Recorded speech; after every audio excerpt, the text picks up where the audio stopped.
Hey Flower Tribe, it's Kelly Lehman and Lucy Lehman from Cranberry Fields Flower Farm, and today we're going to show you how to plant your peony tubers. If we haven't met yet, it's nice to meet you. My name is Kelly Lehman. I'm the owner of Cranberry Fields Flower Farm here in Cranberry, New Jersey, and I love giving you guys fun, free flower tips. So please feel free to subscribe to my YouTube channel and hit the bell notification so you know whenever I post a brand new fun, free flower tip video.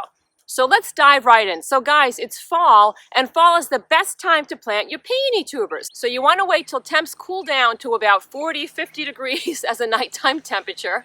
And you want to make sure that you give your peony tubers at least 6 weeks to get established in the ground before there's a hard ground freeze. Now, a hard ground freeze is very different than a light frosting. So even though you get a frosting at night, you might have temps warm up the next day and the ground is still kind of thawed out. So don't worry if you don't think you have enough time to get them in the ground. You still might have a few weeks because it takes a while for the ground to get really frozen. Okay, so here's what I'm going to do. I come out and I look for a really sunny spot because peonies love sunshine. So I'm going to look for a really sunny spot. I'm going to look for a spot that doesn't have a lot of wind. And then I'm going to start planting in the ground. Now, when I have my peony tuber, I want to make sure that the hole that I dig is a lot bigger, a lot wider, and in the beginning, not a lot deeper, a little bit deeper than the size of the tuber. So one of the tricks to getting great peony blooms is you never want to plant more than 2 inches above the crown of your peony tuber, because if you do that, chances are you're going to get really nice lush green leaves, but you're not going to get too many blooms. You might not get any blooms because of that. So peonies do not like to be planted too deep. That's key. So I'm going to dig out a hole, and I wanted to make it a lot bigger because I want to make sure my soil is really chopped up. I don't want to put my peony in the ground where the soil's really packed together because I need time for my roots to get established. So this nice, beautiful soil that's all chopped up is going to help those roots spread out and get established before the winter sets in. Like Lucy's, of course, jumping like right in the hole. So I'm going to backfill a little bit because this is kind of deep, guys. And I'm going to just give it kind of a test run.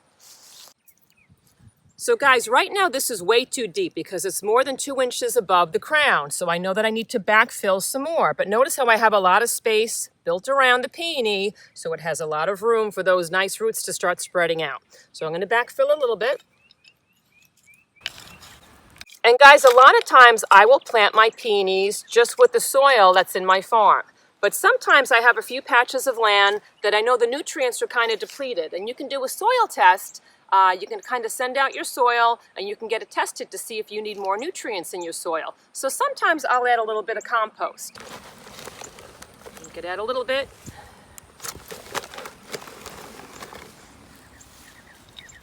Kind of mix it up to a nice little cake.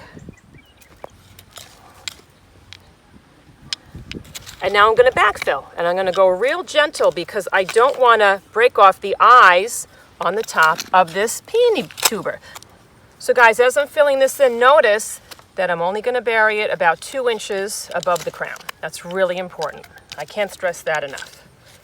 So guys, if you want, you can give your peony tuber a light mulching. I usually don't because I'm always afraid I'm going to bury it too deep. And sometimes what people do is they'll follow the rule of thumb that you only do about 2 inches of soil over the crown, but then they'll put like 2 or 3 inches of mulch on top and then they don't get blooms. And once again, you want to make sure that your peony tuber is not buried too deep, and the mulch can make it buried too deep.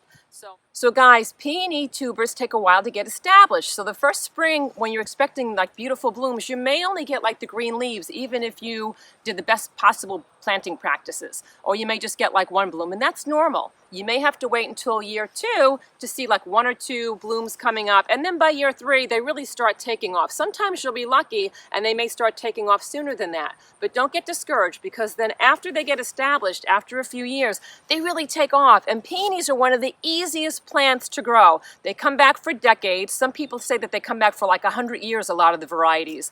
And they give you these beautiful, gorgeous, soft, cushiony, fluffy flowers that everybody goes crazy for in the spring. So they're so worth it. And they're super low maintenance. Once you get them in the ground, guys, there's hardly any maintenance. Like you just make sure that they have enough water throughout the season. And usually Mother Nature takes care of that. So I've heard somewhere that peonies are a flower that thrive on neglect. And I think that's because they really don't need a lot of maintenance and a lot of care. So just make sure that they have a lot of space in between them because peonies like to have a lot of aeration around their stems. So if you're going to plant your peonies and you're going to have a few of them, plant them at least 3 to 4 feet away from each other and make sure that they're not crowded by other plants.